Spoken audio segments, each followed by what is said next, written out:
Lovely. I think he's cheeky and he's very funny. Absolutely hilarious. I think he's really nice. I watch him in the street all the time. He's funny, he's lovely, and I can't wait to see him. Yeah, he's really funny. Great guy. I love Bradley. But he's a godfather to our children. So, I mean, he's just like family to us, him and Donna. And he's very funny. Bradley Walsh is fantastic. Great. He's absolutely superb. He's really evil in the street. Well, I love him. Oh, he's brilliant. Absolutely brilliant. I did panto with him, and he just gets up there and he just goes. When he goes off on a tangent and he's doing ad-libbing and stuff, he's wonderful, magical. I think he's hilarious. We've seen him in pantomime before, and he was great. 10 minutes, Mr. Walsh. What? I can't believe they give us this. This is a joke. An absolute joke. Like a washroom, they got plenty of dressing rooms they could have put us in. It's an absolute joke. The times I've done this theatre, I cannot believe it. Oh, Michelle, I'd. It's not really. This is not a dressing room, really. This is just the washroom where I've just been washing, and we come back to the theatre because of. Oi, get away from that car! And that Michelle, hide in a corner, love. Get in a corner. And so we're here tonight, and I've come in actually to make myself a cup of tea in here. We're going to move all the stuff up to our proper dressing room because I get on so well with the theatre management and stuff. I think you should go now anyway, if you don't mind, because I've got to do this. I'm getting very nervous actually. Can you just get up now, hey, please? Because I am getting a bit nervous. And I was a bit cut short. All right, enough's enough. I don't know why I'm changing in here. The manager said I did all right the last time I was here. Come on out, get out. Thank you very much. Twice I hit him. That's all I hit him, just the twice. All right, and I smashed his car up as well. But that does not merit me changing in here. It's a joke. And that is not me, that's Mel Gibson. Go. I can't get that off. Go, will you go? Michelle, get the ironing board out, love, and iron that shirt, for goodness sake. Get your makeup ready. Ladies and gentlemen, please welcome Bradley Walsh.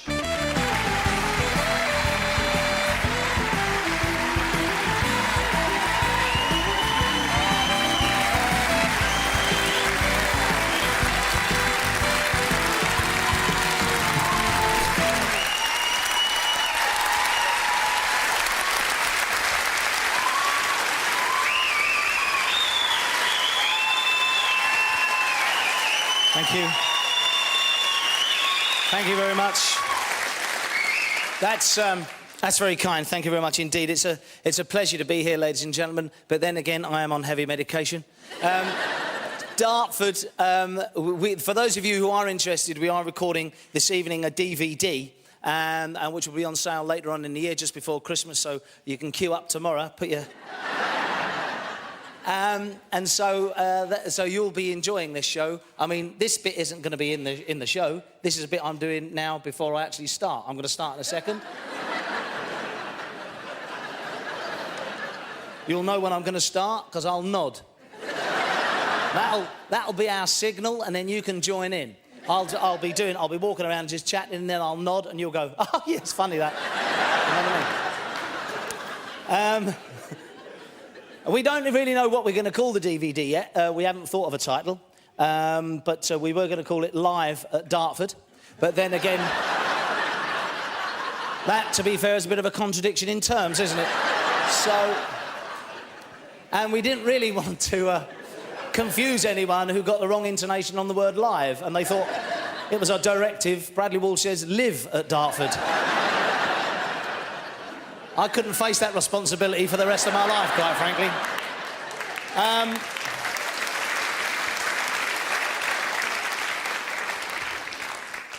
Well, he told us to live here.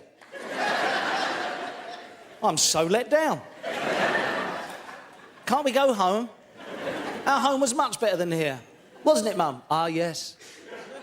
Baghdad. Ah, yeah.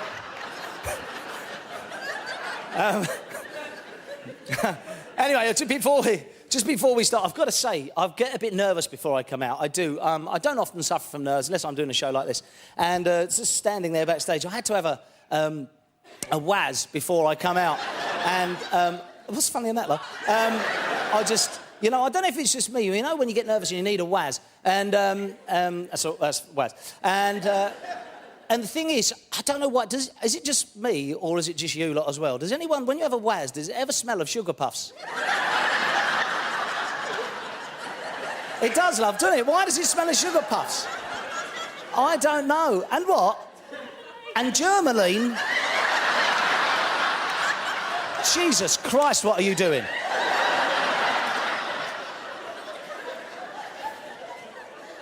Sugar puffs and Germaline? What have you been eating? And I said to my doctor, I said, I needed to know, and I said, why does my wee smell of sugar puffs when I'm having a slazode? And he said, don't worry, Brad, it's just protein in your water. I said, but I need to know, because I'm quite inquisitive. And I said, I need to know, why does it smell of sugar puffs? He said, don't worry, it's not a problem. I said, but why does it smell of sugar puffs? He said, listen, it's just that does it hurt? I said, well, a little plastic toy comes out, it fucking kills me, don't worry about that.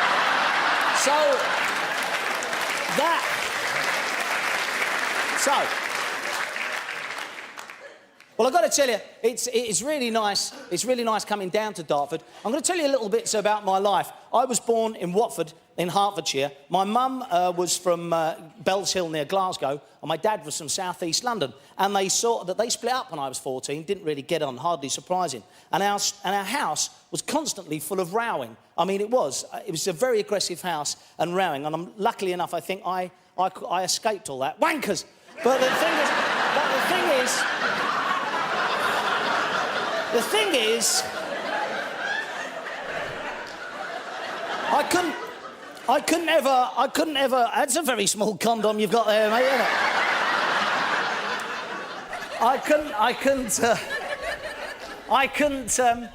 I couldn't ever understand a word my mum ever said. I mean, my mum's from Glasgow, and as a kid, I had to have my sister as an interpreter, because the only one you know from Glasgow, the surrounding area, has quite an aggressive accent, and they sort of spit words at you, no matter what they're saying. I mean, my mum would confront me some days, and I'll have to have my sister Kerry. It was my mum, dad, and my sister Kerry, and my mum would be saying things like, "Yay, hey, yay, yeah, fuck yeah, bastard, get up, yeah, fuck Jesus, bastard, fuck Jesus, fuck Jesus, fuck.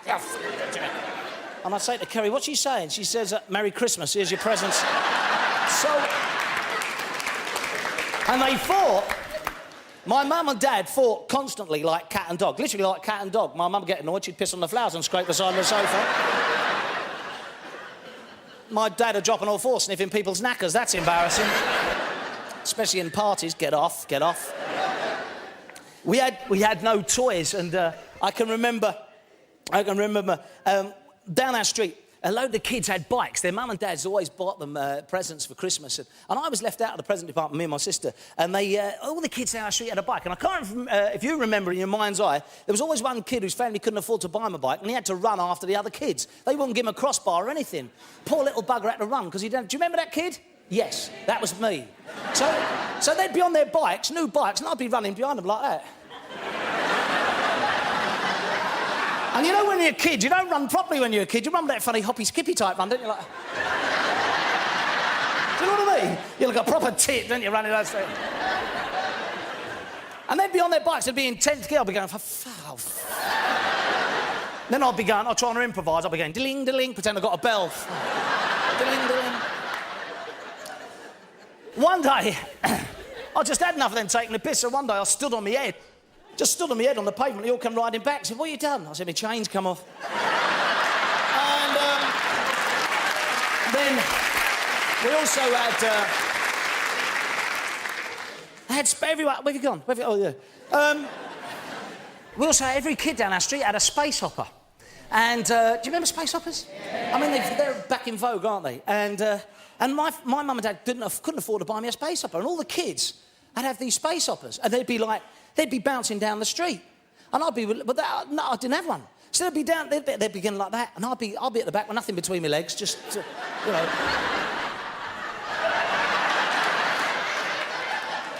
Don't worry, I've got plenty now. Germaline. So, I'd be off down the street like this. I'd be, nothing. Look at that prat, no space upper, bollocks, you know what I mean? And I was sick to death that the kids kept taking the mickey. So what I did one day, I shut myself in the shed, right? And this is ingenuity for you. This is how bad I wanted a space opera. So I got one of my knackers, right? And I put it on the bench like that. I had to go on tiptoes in actual fact. So. And this is how bad you want a space opera. I got a mallet. And I hit me knacker about 1,500 times. Till my bollocks swelled up about that big. Then I got a tin of orange paint, right?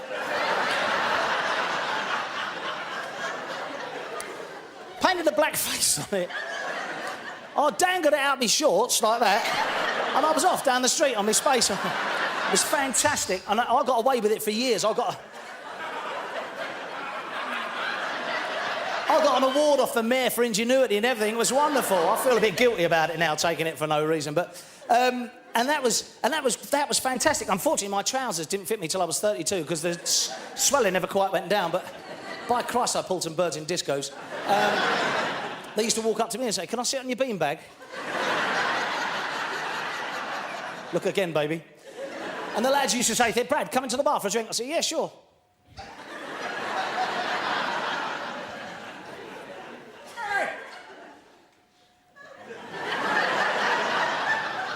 Because that's what you do, lads, isn't it? You're probably sitting there now going, yeah. Because blokes do that. They do. Whether at Sainsbury's, right. Sitting home in front of the telly. Parties. The Volivant, yeah, lovely stuff. And you know why we do it, girls? Because we got them. So we get married, and then you twist them like that for about 50 years in your hands. And I like it, though. I like them, lads, because they don't realise, girls don't realise what it's like. Especially when you get in your bath and you get the water, the temperature's just right, and you can just dangle them on the top of the water. That's fantastic. That's the most fantastic feeling in the world. Oh, that's fantastic, that is. Bobbing along, bobbing along. If you look down, they're very dark red. The water's too hot. You know what I mean? And they're all right until you get old, because when you get old, they start dangling down here. And you have to tuck them in your sock when you're walking along. Do you know what I mean, mate? You know, don't you, mate? And you walk along the street like your legs are on two bungees like that. People go, look, he's got his bollocks tucked in his sock, look. But you can have hours and hours of endless pleasure with your elastic bollocks. You can, it's fantastic. It's like them little sponge balls on a lump of elastic on a wooden paddle.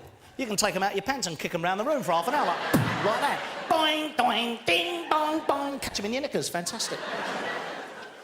My mum and dad, as I said, split up when I was 14 because my dad couldn't handle the confrontation. My dad, and ostensibly, this is what it's all about. Men are sort of cowards in a way, and they won't sort of stand up to it. They won't. And that's what a lot of conflict happens because of that. Simply, I tell you, this is, for instance, right? My mum used to tell my dad off constantly, and my dad would go, you know what I mean? And you've probably done this as well. And girls, you don't realise this happens, but this happens in your house. And the bloke is left in the lounge doing this.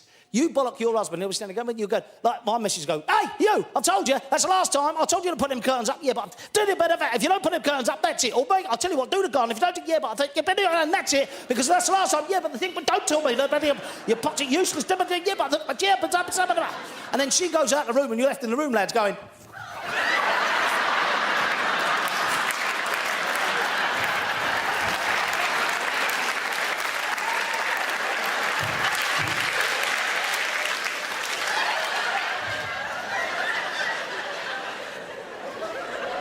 and then when she comes back in the room, lads, inadvertently, she steams back in, she goes, and another thing, and you go.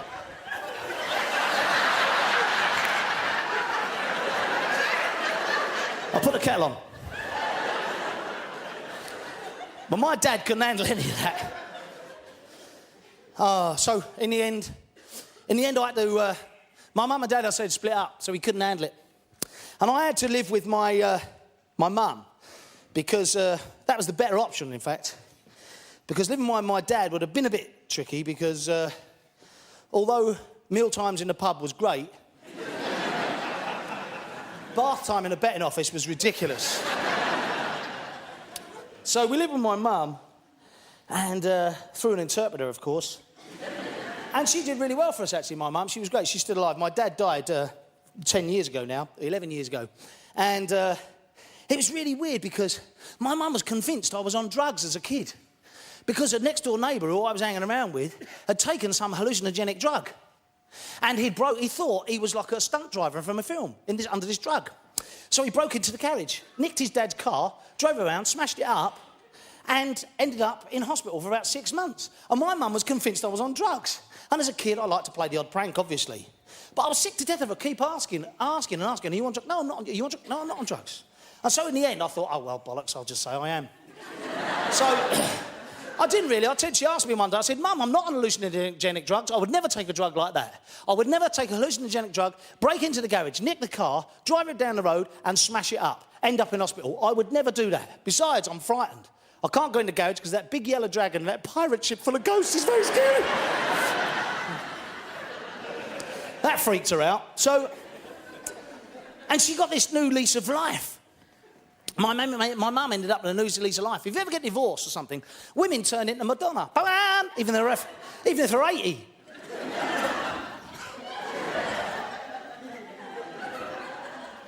And it was really weird. My mum even got a tattoo. Just there, on her left breast.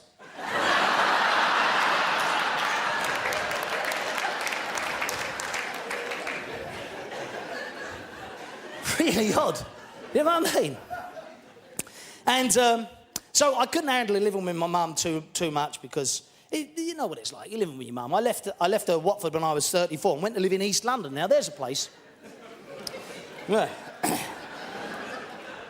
And I went to live in East London. I'll tell you something about East Londoners. There's probably a lot of East Londoners here that have moved out to Dartford, live at Dartford. And the thing about East Londoners, when you talk to them, they all talk in a conspiratorial manner out the corner of their mouth. Have you ever noticed that? Even if they're not doing anything, they look like they're really shifty. You say, all right, they go, yeah, I'm not too bad, all right. You all right? Yeah, I've got some stuff for you, don't worry about that. What you got? Can't say. None's the word, you know what I mean?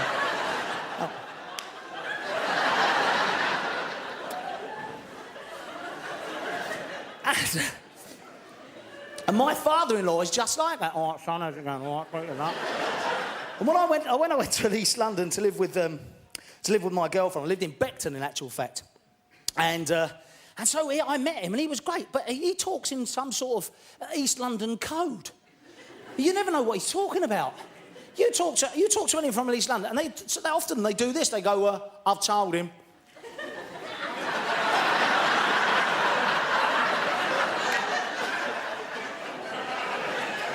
Who?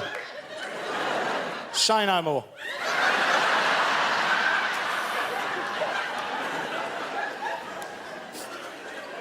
I said to him, that's your problem. He's only ended up with the other business, isn't he? Who has? Him up the road. You know, the geezer with a funny old doodah on his whatchamacallit.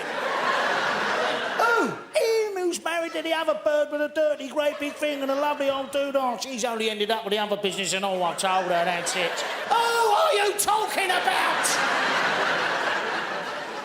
Well, I've told him. Told who? Now, well, if you don't want to know, I won't tell you. You haven't told me! Drives you mad. I'm there for hours. I can't get this, like, honestly. Jesus Christ, it's like you need an Enigma machine to talk to him. The thing about Beckton, right, and all that sort of business, and East London is, when like, for instance, my wife wanted me, or my girlfriend at the time, now my wife, she wanted me to get fit. And I had to, she said, I was putting on a bit of weight, to be fair. And she said, Brad, I need you to get fit because we're going to get married. I didn't know that at the time. But she sort of sprung that upon me. And I had. And the worst thing about it is, East London, I had to go to a boxing gym. And they're obsessed with boxing, East Londoners. You watch East Londoners talk to each other and go, all right, Dave, all right, Steve, all right, son.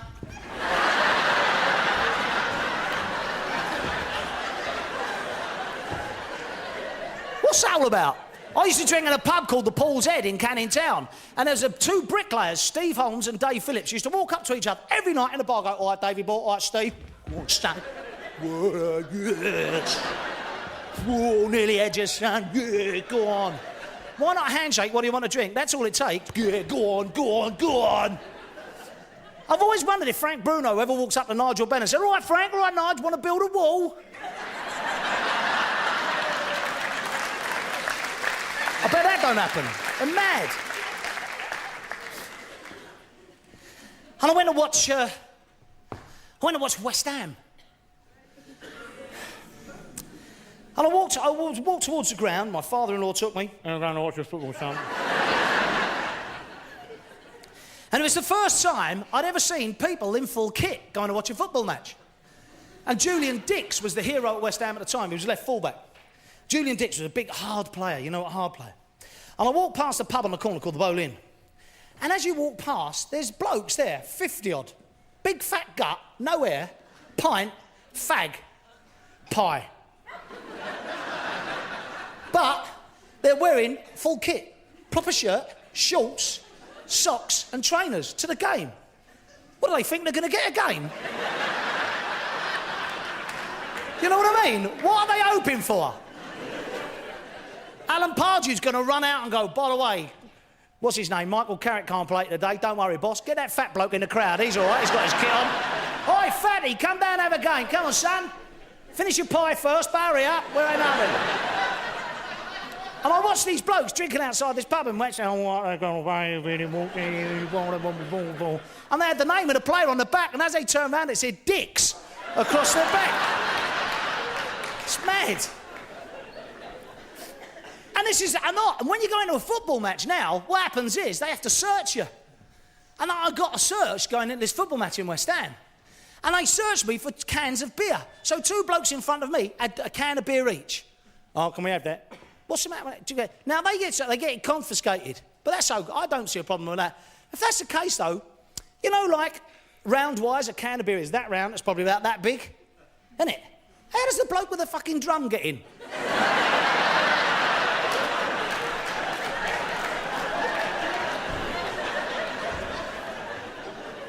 Was he stick up his jumper?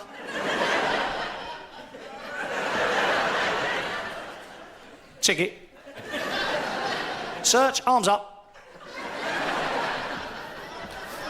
I mean, that is just ridiculous. So if you're going to sit and watch a game, I mean, it all gets a bit hostile and the natives turn a bit restless. If someone throws a can at you, the likelihood is that they've drunk the contents anyway, and an aluminium can ain't going to hurt, but be ready, because a fucking drum's coming down in a minute. It's going to hit you straight in the back of the head. Christ knows who's going to cop the piano. It'd be like that. It's just unbelievable, right? And like I say, I had to get fit, right? I had to get fit. And my missus says to me, my girlfriend at the time, she said, that's it, Brad, we want you jogging, get down to boxing gym and all that sort of stuff. I said, all right, fair enough. I said, well, I'll go training with you. How do you get fit? And my missus said, horse riding. Well, that's the horse getting fit, isn't it? You're just sitting on the back of it, running around the field, isn't you? That's bollocks. You're not getting fit at all. That's the horse. Horse is as fit as you want, but you're just sitting there going, ha, that's lovely, isn't it? If you really want to get halfway through the field, halfway around the field, if you want to get fit, swap over. That's what you want to be doing. Imagine the horse stopping and going, righto, fat bollocks, my turn, off you get.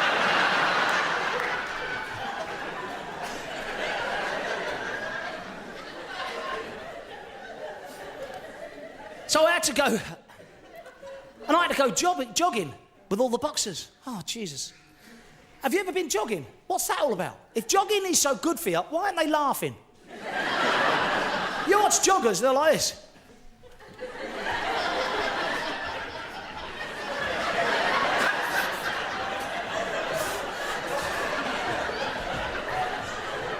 Fuck it, do me a favour.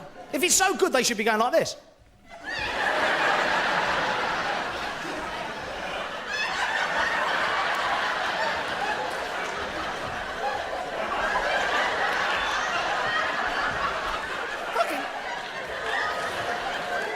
This is what makes me... People go in for the London Marathon, they ain't done any running during their life. They get to 85, they want to go in for a fucking marathon. It's all the octogenarians. What's the matter with them? What are you going to do? I'm going to run a marathon. No, stay at home and die. Don't run a marathon.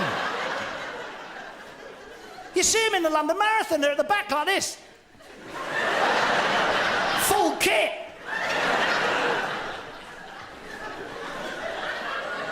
Commentators at a snail pace walking along. Are you enjoying this year's marathon? Piss off, I'm still in last year's marathon. It's like, why? Why? I just don't get it. I really, I just don't get it. It's beyond me. So I had to go to the gym. And they put me on this machine. And you've got to pull the strings down. Well, they're not strings, are they? That's ridiculous. It's like a yo-yo, but heavier. You know? Oh, look at him with the string. Let's all go jogging. So you got to pull these weights down, right? You grab hold of them, these fucking the lads are buying it. Go on, Brad, you can do it.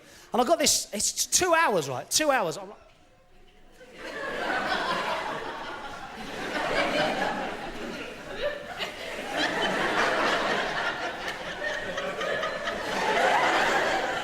Okay, now, lads.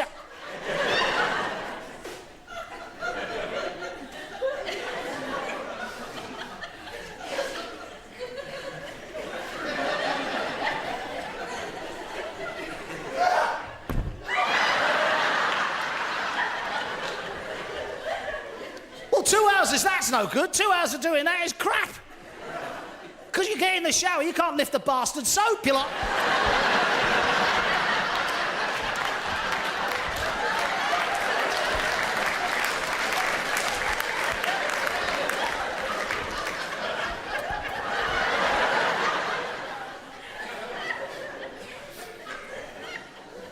It's just ridiculous.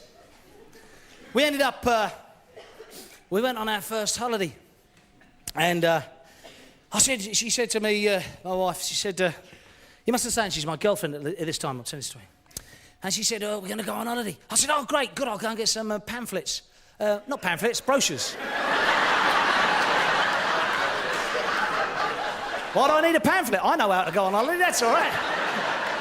Page A, 1, pack. 2, walk to the airport. I don't need pamphlets to go on holiday. I'm worldly wise. Fuck off. So,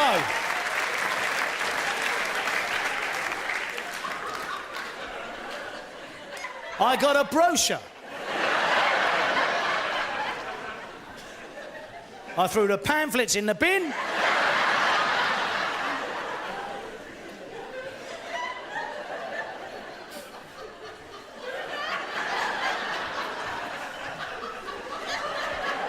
So, I got these brochures, and I got them to go to the West Indies. I thought all Caribbean's going to be great, and I wanted to show Willie, and I wanted to pick a lovely hotel and stuff. And I said to my girlfriend, I said, I got all their brochures. She said, did you get rid of the pamphlets? She said, yeah, I got them. Got rid of the pamphlets. Don't worry about the pamphlets. They're gone. Forget the pamphlets. They're no more. I burnt them, along with my gym ticket. And the saddle off your horse that you're not going to ride anymore. Anyway, so I said, oh, yeah, I've got these. I should be great. I'm going to book them. She said, good, because we're going to go to the Lake District. Has anyone ever been to the Lake District? Why? What is the point of that? It's 2 weeks. It pisses down. That's all it does. 364 days a year it rains. The other day it snows. It's crap. It's boring. It's just walking about for 2 weeks. What's the point of that? Your mental case. And I've had to go. I want to be sitting on my arse with a margarita, but no, I've got to walk around in sheep shit for a fortnight. Because I'm a new boyfriend. Yes, let's go. Quick, pack. Bring the pamphlets. We'll need them.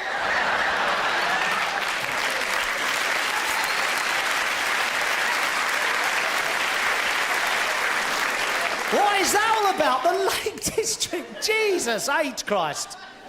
Even if you walk in the latest, you walk up and down hills and it pisses with rain. The food is crap. Oh, God, it's 2 weeks of walking about, and this is the worst part of it. Normal man in the street has 52 weeks a year, right? So, of course he does. Everybody has 52 weeks a year, even if you're royalty. Not just the normal man in the street. If you don't believe me, there's pamphlets on it. Read them, it'll tell you. So, it's just, the pamphlets for that are just next to the shelf where it's Germaline for vag use. It's down there. So, playing cricket now. So, I forget where I am. So, 50 weeks a year, people work, and they walk to work, and they hate going to work, and they walk to work. But for 2 weeks a year, they go on a walking holiday. So for 50 weeks a year, they're like this. Oh, don't make me go to work. Oh, please, I don't want to go to work. Oh, no. But for 2 weeks, stick a rucksack on their back, and they're like that. Wow, I'm walking.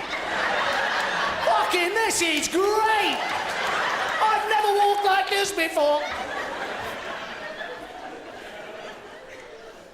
It's like a new revelation. Wow, I'm good. Bobble hat, big boots, rucksack. So we're there 2 weeks. Jesus, my missus is quite fit, goes down the gym a lot. And she's like bloody Paula Radcliffe, she's off. Because I'm the bloke, I've got to carry all the bags. So I've got this rucksack, the size of a small town.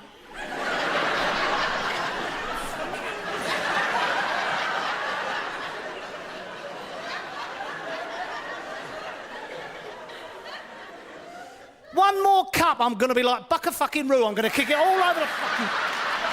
Yeah.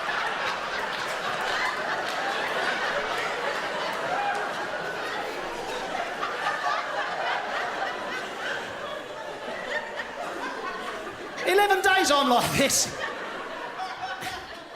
My missus is going, come on, come on. She turns her back and I'm going... 2 weeks in the latest, I'm like... You what, love?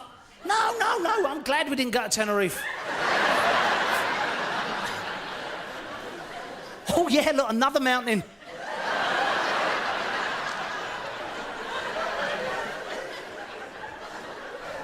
Even the sheep are like this.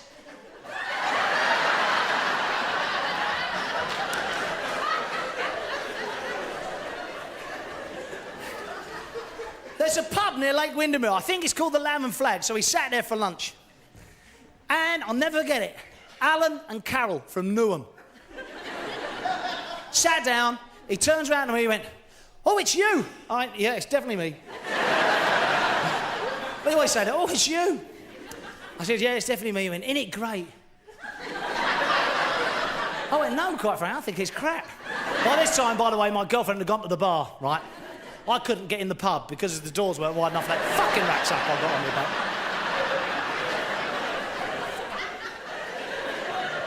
Oh, I'm in. And he said to me, oh, great, he really is. Aren't you enjoying it? I said, no, I'm not enjoying it. He said, listen, but the thing is, it's just a change from work, innit? I said, it is. I said, what do you do? He said, I'm a postman. Now, I'd be honest, I'll tell you if I made that up. So for 50 weeks a year, he's got a bag round him and he's going...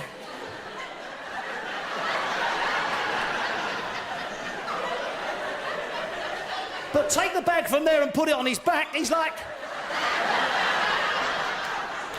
Whoa, we're off.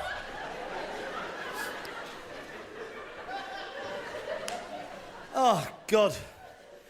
Almighty, it's just unbelievable. I ended up... we got married, right? We got married in a church called Thaden Garnon. It's in Thaden, it's in... Where's that? Sorry, lover. Forgive me. Well...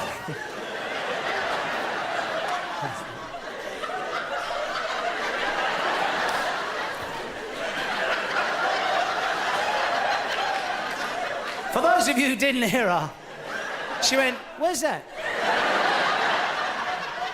It's near It's near Thaden Boyce, near Epping. Oh. That's it? You've stopped me in mid-flow to ask me a question, and you've just gone, oh? Do you know where that is at all, darling? No, you don't. You've never been to Epping? No. Okay. Have you ever been out of your own home? Have you ever, do you live in Dartford? You don't live in Dartford. Where do you live, darling? Hartley. Okay, and whereabouts is that? Is that nice? 7 miles along the road. You're quite mysterious, aren't you, my love? I've got a sort of an aura from you. You're quite scary. With your other two mates, will you be round the cauldron in the morning?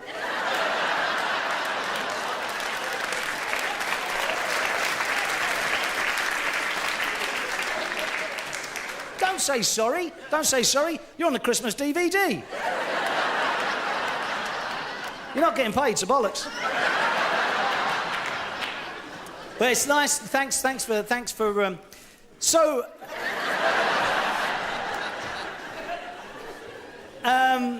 You've done me now, love. I've got no idea who I am. I'm getting married, precisely. In Thaden Garman, St John's Church, Thaden Garman, near Thaden Boyce, near Epping, which is nowhere near Hartley, which is 7 miles up the road here from Dartford, which is where that young lady lives, so avoid at all costs. You don't want to be driving through Hartley and she jumps in the middle of the road and goes, where are you going? I'm going to Thaden Garland. No, you're not. So we get married, and the crazy thing is, this is lads again not making themselves look stupid, not wanting to look a tit. And I've got all my mates in the church, and you know I go to church. This is the thing. I love churches. A lot of people don't believe this, but I love churches. You see, and people normally only go to church 3 times a year. It's either christening, a funeral. That's your fault, love. I've said funeral now.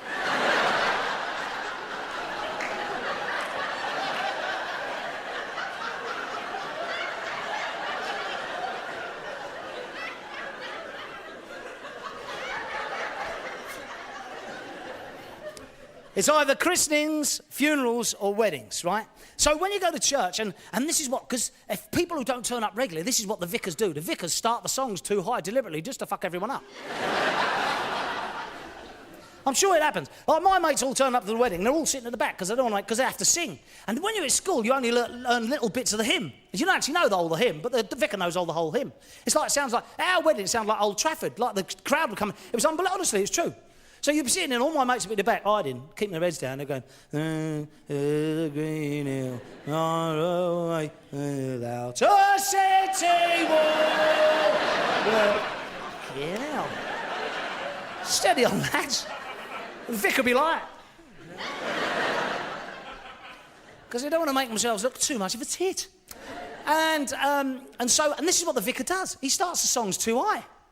Just to fuck it. You watch. Next time you go to church, you go like this. He goes, hymn number 54, page 20, everyone. Morning has broken like the first morning. Blackbird has spoken. By the end of the song, you're like Norman fucking Wisdom. I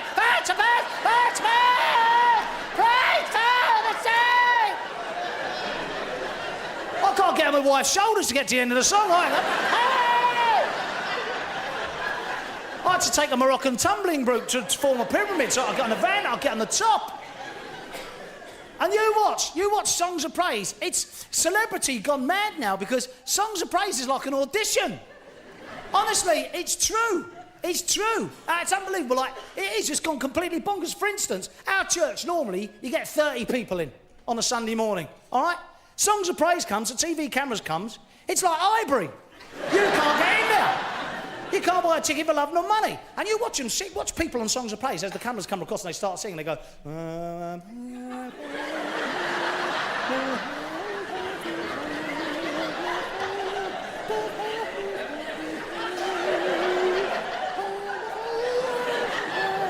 that's the cameras going up the pew, they're going...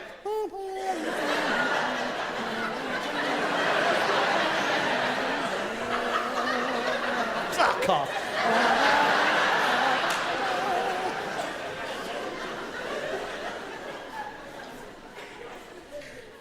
But it also works in your favour, right? Because we know songs, vicars don't know. And we took our vicar, my vicar, on my stag night. It was great. Because we went to a lap club.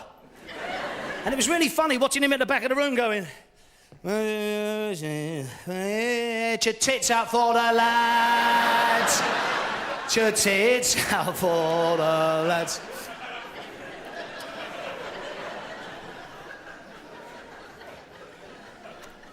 We went on a honeymoon, right? We went on a honeymoon. We got married and we went to Disney World. Have you ever been to Disney World? Yeah. This is my impression of Disney World. 2 weeks we had. My impression of Disney World.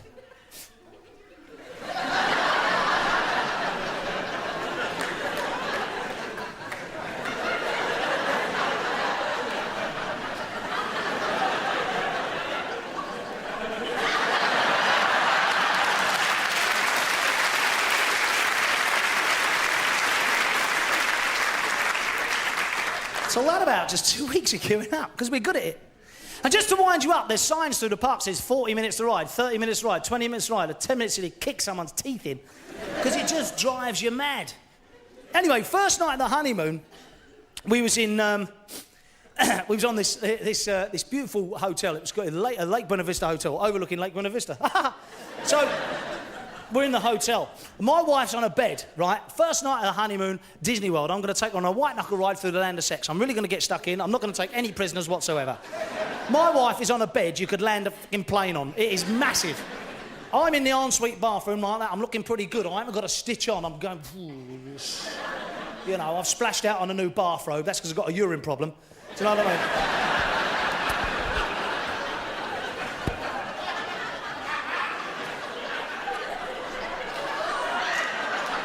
Sugar puffs.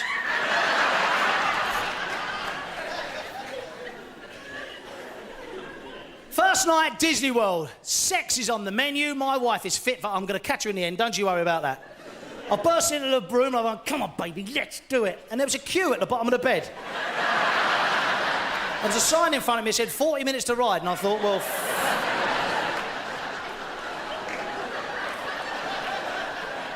We actually didn't have too bad a time in Disney. It was really, really good. It was a great time. And then we went on a cruise. So we've picked up this boat. We've driven to Miami, picked up this boat, and gone around the Caribbean on a cruise. Have you ever been on a cruise?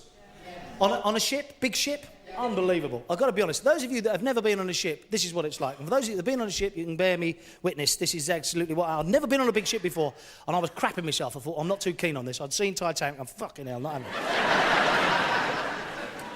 First day of the cruise, I'm like this.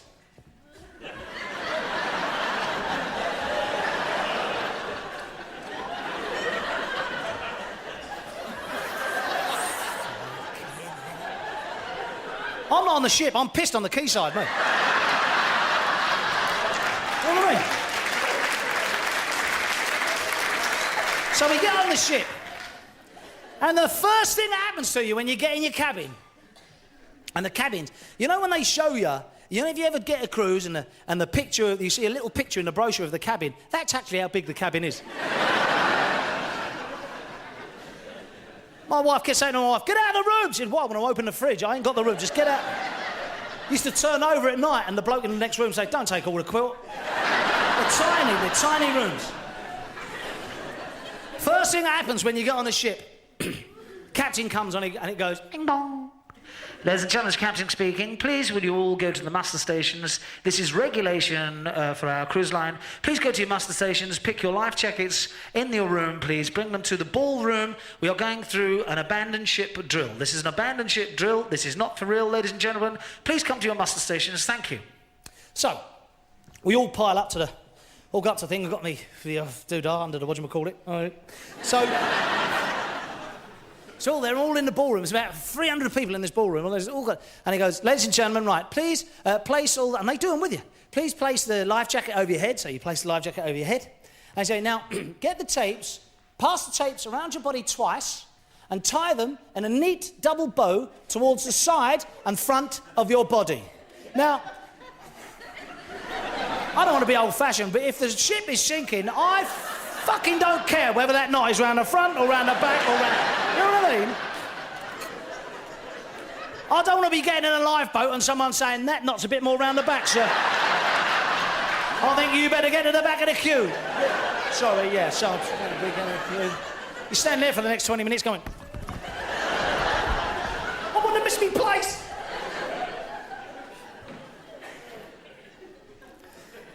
And then they say, put them up, they give you these, so you put them on and they give you these, to save your life. They give you there's not shark repellent, first aid kit, food or a raft. You get a whistle. That's all you get, just to save your life. Now you're going to be bobbing around in the Atlantic Ocean and you get a whistle. All of these cost about 10 grand. They give you a whistle, costs about 5p from a sherbet dip dab bag, and that's supposed to save your life. And they said, what you got to do is put these over your head and use these for attracting attention. Well, if they're that good, why don't they give them to ugly women on the way into discotheques? Because that would be perfect. Just through stringfullers over your head, shag me, that'd be perfect, but no. And blokes as well. So now, you're in the Atlantic Ocean with a whistle. If, God forbid, the ship never goes down, but that's supposed to save your life. And this is the most amazing thing, right? The captain then says, this is unbelievable. Ladies and gentlemen, if you can't find a way to a lifeboat, please make your way to the promenade deck. Walk towards the edge of the boat, the ship, I'm sorry. Walk towards the edge of the boat, the ship. Pass your arms and cross them in front of your body, thus, and quietly and calmly step off into the water. Fuck off! You step off into the water, it's 50 fucking feet! I wouldn't step off into a swimming pool, never. Are you mental or what? Oh yeah, all right then, see ya, ta-da. No, bollocks! No, I'm not. I paid for this holiday, you fucking step off. Get me another boat here now. Just calmly step off into the water. Fuck off. And never mind the captain being brave and going down with his ship, that's all bollocks. He only wants to go down with the ship because when he gets to water level, he can just fucking step off, can't he? Just That's what he's doing, that's his game. And what happens when you get in the water? Oh, you've got this whistle. Now, this is madness. Who the hell is going to hear you bobbing around the Atlantic Ocean with a little plastic whistle? It didn't work for Leonardo DiCaprio, and that was in a film. And he had all the crew with him. He had the director, the producer, everyone. They didn't hear him, he still died. Picture the scene in the Atlantic Ocean.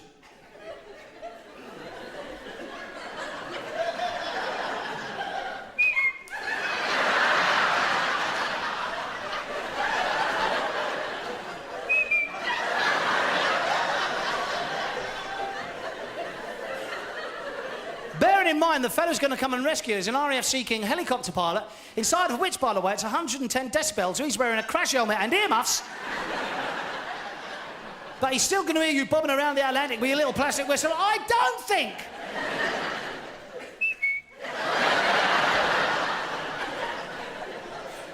Can you imagine the noise in the cockpit?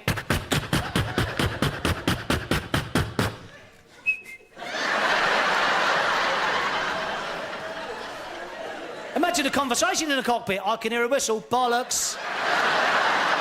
You're just showing off. And what happens if a shark comes to get you? A real shark with the hump. Not like sharks in them bloody sea life centres swim up to you at lunchtime, stick their head out of the water and go, got any cake? I mean, real sharks.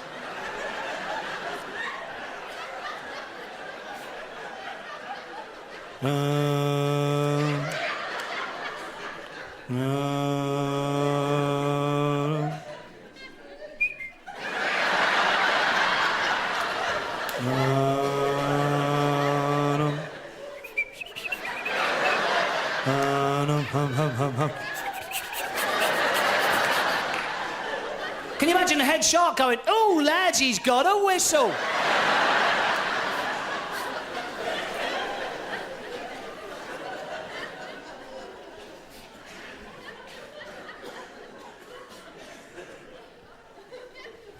It's unbelievable. Next time you get on a jet, if you're flying away on holiday, sit at the back of the plane, take it nice and easy. This is a big icebreaker. I do this every time I go away. It gets people in a jovial mood because everyone's a bit nervous about flying. But just do this. It just does break the ice. When the captain speaks, good afternoon, ladies and gentlemen. This is Captain Phillips speaking. Go to everyone. Oh, fucking hell, not Captain Phillips.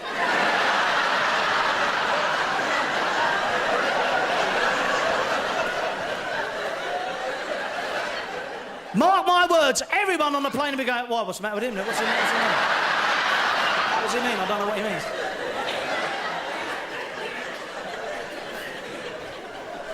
I mean, the smell in the cabin can be unbelievable. You're only having a laugh, aren't you?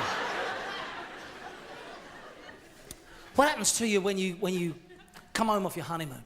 And then you know, it's sort of, that's it then, isn't it? Gardening, work, your job, that's it. You've got to try and keep the excitement in your life. You do. I mean, even now, my wife, you know, will go into the bedroom and my wife will say, go on, tease me. And I'll go, fat ass. You know. But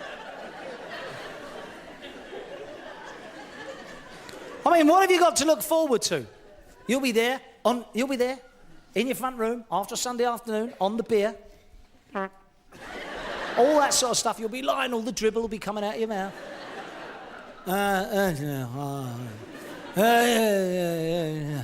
Oi, leave that on, I'm watching that.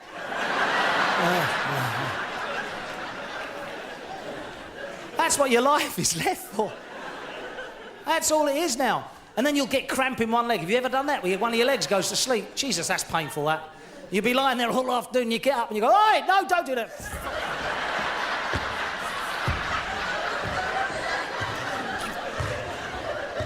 Cool, you bastard, wake up. And you're left then. And this is the odd thing. Right, so when you get older, you know, watch men. This is what happens to men when they get older. Why is it when men get older, their waistbands get higher? You watch, this is true. Watch this. As you get older, there'll be some gentlemen here this evening will be the end product of what I'm talking about now. You can spot them as they're walking out. I am 44. Right? This is, well, you look at the age of 44. This is 54.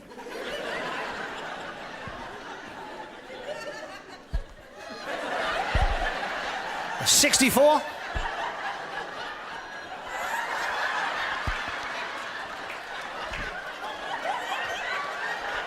74.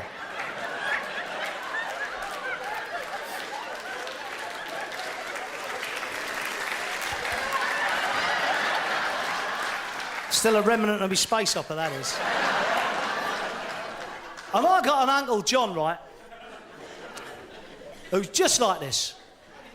Unbelievable. Walks around like this. He can't dress himself. He just walks around like this. Sometimes, because he can't dress himself, he'll have a bit of shirt hanging out of there like that. Because he forgets. Sometimes he's not even wearing a shirt.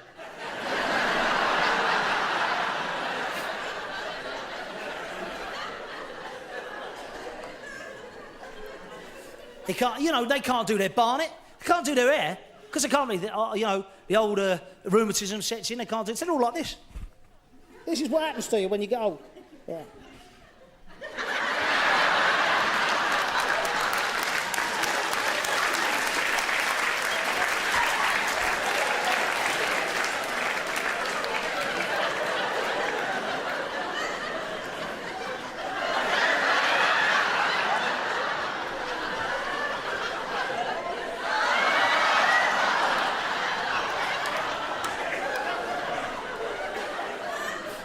And as you get older, your feet turn to 10 to 2. And you walk along the road hanging onto imaginary handrails. You watch old blokes like that.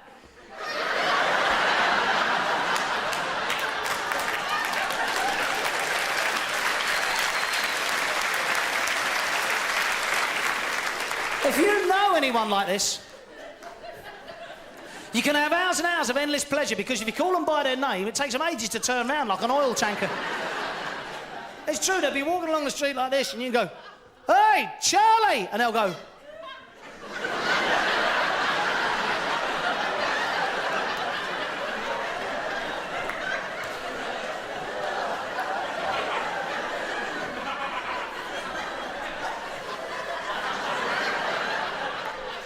and they always carry a map of Africa. Just about there.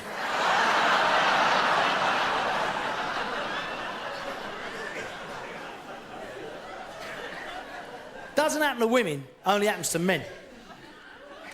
Women just go mental. For instance, like, have you ever had a pair of shoes ruin an evening out? Why does that happen? I didn't even buy the shoes. I don't. And I come down the other night, we was going out, I'd been ready for an hour, I'm ready to rock, and my missus comes down the stairs, she goes, "How do I look?" I say, "You look lovely, darling, you look as beautiful. Today is the moment I met you. Can we get in the cab because we're late?" She goes, "Yeah, but how do I look? Come on, you look really good." She goes, "What pair of shoes goes with this outfit?"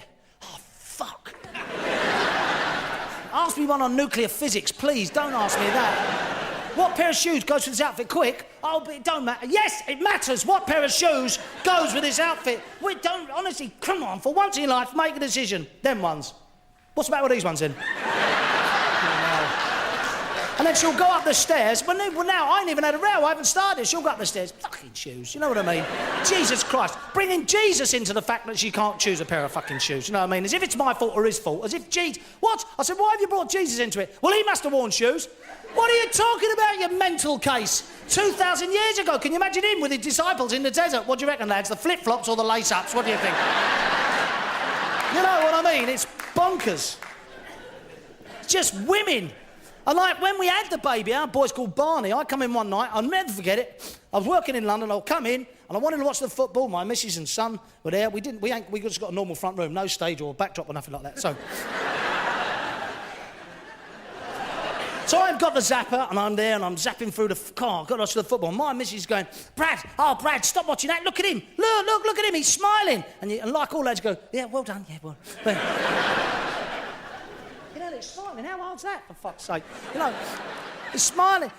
Look at him. He's smiling. Oh, he's smiling. Don't watch. Hey, don't watch that. Watch this. He's only smiling, love. Don't tear the arse out of him. Come on, I want to watch the football. He's smiling. Look at him. He's smiling. Oh, and then they start that stupid talk, don't they? You know what I mean? He's smiling, and he's smiling. He's smiling, he's smiling. Then the mum comes over, he's smiling, he's smiling. Once I wanted the kid to go, the word's fucking smiling. He's smiling. Watch him, look at him, he's smiling. Look at him, he was riding the Kawasaki 500 after I switched the telly off and look, but no, he's smiling. It's easy, hands free, eyes shut, piece of cake, shut up. You're not looking at him, he's smiling. Yes, love. Well, of course he's smiling. He would be, wouldn't he? He sits around all day, you wipe his arse for him, shove one of your tits in his mouth, I'll be laughing me fucking head off, never mind smiling. No wonder he's smiling. You know what I mean? It's bang out of order, ladies and gentlemen, it really is. Listen, you've been a lovely crowd. You've been a really lovely crowd. Thank you for coming out. I really appreciate it. Safe journey back to Hartley. Oh, was it disco? Someone got a keyboard in? Oh, I'm dancing like my dad. Go. Who is it? Someone on the phone? Give us the phone here. Is it someone ringing? Give us the phone. Go on. Call them back. I'll speak. Come on. Give us the phone. Seriously? Was it someone ringing? Come on. I'll tell you what I'll do. I'll get my phone and I'll ring you one night in the middle of when you're performing.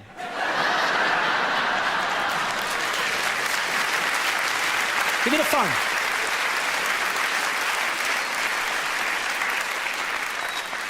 Ladies and gentlemen, thank you very, very much. If I don't see you before, have a lovely, lovely Christmas. Is it too early to say that? No, it's not. All right, we'll have a nice Easter. I'll see you all very, very soon. Good night. God bless. Take care. Bye-bye.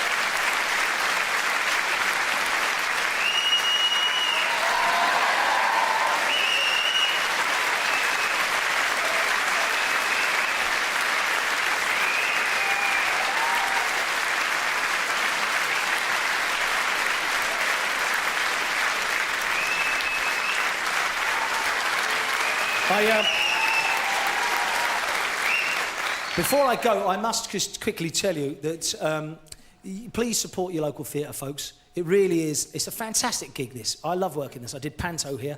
I'm going to be doing some Shakespeare here as well, which later on... Any Shakespeare fans in? Are there? Any Shakespeare fans in? Seriously? OK, right. It's not like this, is it, though, Shakespeare? It's a bit boring, isn't it? You know, there's no set like this in Shakespeare. No comic, no even... Ladies and gentlemen, Bill Shakespeare. Nothing like that. It's just a bloke all on his own. My daughter took Shakespeare in her A-levels. What good is that to her in normal life? What's she going to do? Walk into a newsagent and say, "Prithee tell. Have thou 20 Rothmire and a box of matches?" "Why, no, fair maid, but we have the Benson and Hedges with a tip of 1,000 filters. They're there on yonder counter." It's true, you watch Shakespeare, right? This is Shakespeare, right?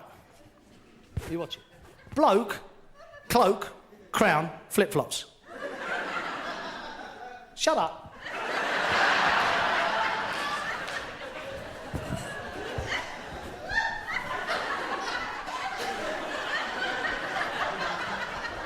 Now it's getting good. Luke, remember the Force, Luke. What a great film that was, Star Wars, ladies and gentlemen. And a wonderful actor, Sir Alec Guinness, playing the part. Playing the part. Playing the part of Obi-Wan Kenobi. Now, it was a good casting, that. But you know, if they'd have cast that film now, they'd have given that part to someone like Sean Bean, because he's trendy. But that wouldn't have been right, ladies and gentlemen, because Sean Bean is from Sheffield. And that wouldn't have been right. Luke! Remember the Force, lad.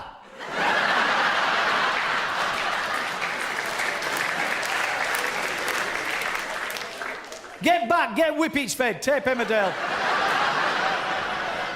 Don't go near the nasty planet.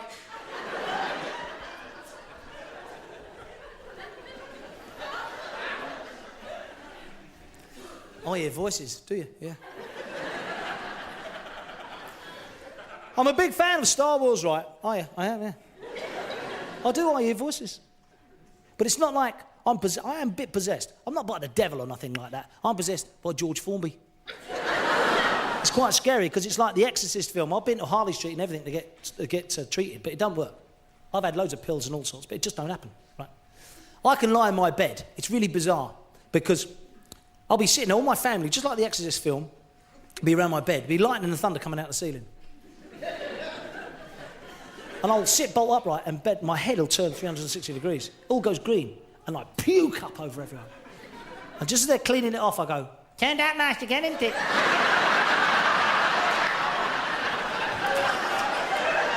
You know what I mean?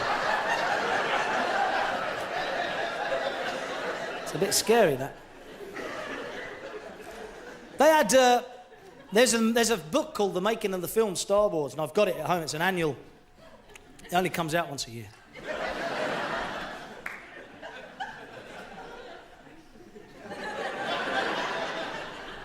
And there's a page devoted to the part of Darth Vader, which was played by David Prowse, who was originally the Green Cross Code Man, 6'5", big lad. And he thought his voice was going to be used on the finished product. Well, of course it wasn't. It was dubbed on by a great black actor called James Earl Jones. But he honestly thought his voice was going to be used. Dave Prowse on the finished product of Darth Vader. He is from Somerset. Can you imagine that?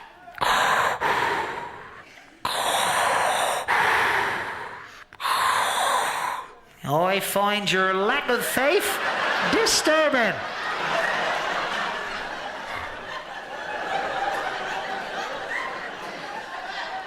Obi-Wan was right to keep your sister away from I, wasn't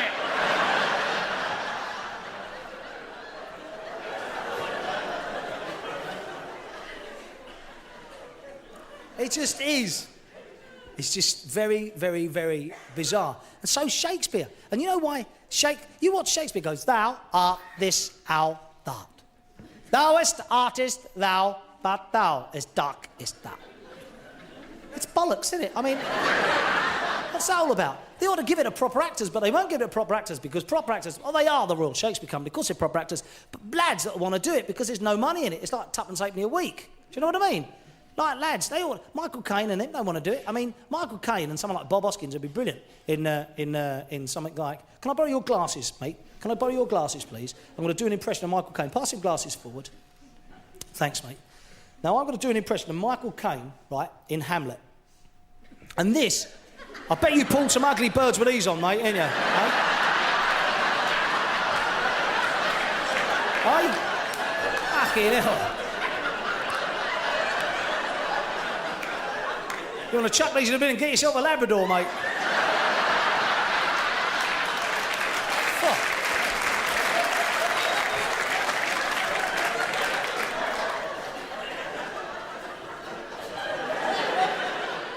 It's the oil and vinegar you got on the lenses. That's the killer. You can't see bugger all out of them.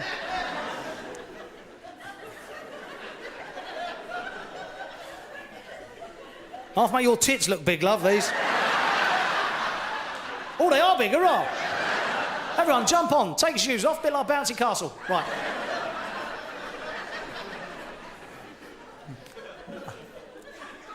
Michael Caine in Hamlet. To be or not to be? That is the bloody question. Or better still, Michael Caine and Bob Hoskins in Romeo and Juliet. First, I'm going to be Michael Caine. Have you noticed? All impressionists do that. They tell you they're going to do because they're shit.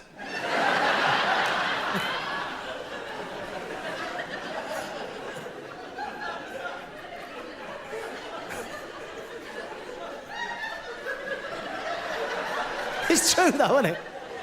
Hey? Can't hear, sorry. I don't want to come off now. Right.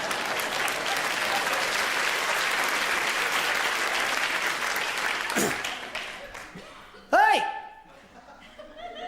I'm being Michael Caine now. Romeo, Romeo. Wherefore art thou Romeo?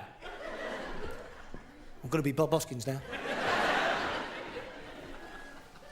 I'm over here, you prat. See, it's better, isn't it? I think it's better with proper actors. Here, mate. You can have them back. It's a shame you didn't see that. That was funny.